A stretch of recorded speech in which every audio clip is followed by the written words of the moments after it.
আসসালামু আলাইকুম, আমি নাবিল। আপনারা দেখছেন নাবিল ওয়েদার নেটওয়ার্ক। বাংলাদেশ এবং পশ্চিমবঙ্গের আবহাওয়ায় নতুন পরিবর্তনের ইঙ্গিত দেখা যাচ্ছে।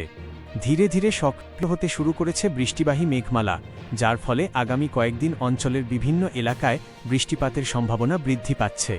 বর্তমান পরিস্থিতি অনুযায়ী দেশের উত্তরাঞ্চল, উত্তর পূর্বাঞ্চল এবং মধ্যাঞ্চলের বিভিন্ন এলাকায় মেঘের পরিমাণ বাড়তে পারে।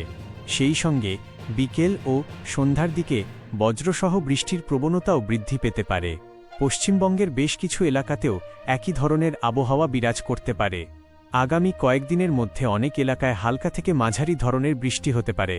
কোথাও কোথাও স্বল্প সময়ের জন্য অপেক্ষাকৃত বেশি বৃষ্টিপাতও দেখা যেতে পারে। তবে এটি কোনো দীর্ঘস্থায়ী ভারী বর্ষণের পরিস্থিতি নয়, বরং দফায় দফায় বৃষ্টির প্রবণতা বেশি থাকবে। দীর্ঘ সময়ের গরম ও অস্বস্তিকর আবহাওয়ার পর এই বৃষ্টিপাত অনেকের জন্য স্বস্তির খবর নিয়ে আসতে পারে। দিনের তাপমাত্রা কিছুটা কমে যেতে পারে এবং রাতের আবহাওয়াও তুলনামূলকভাবে আরামদায়ক অনুভূত হতে পারে। তবে বজ্রপাতের সময় সবাইকে সতর্ক থাকতে হবে। বিশেষ করে খোলা মাঠে অবস্থান করা, নদী বা জলাশয়ের কাছাকাছি থাকা এবং বজ্রপাতের সময় মোবাইল ফোন ব্যবহার করার ক্ষেত্রে সচেতন থাকার পরামর্শ দেওয়া হচ্ছে।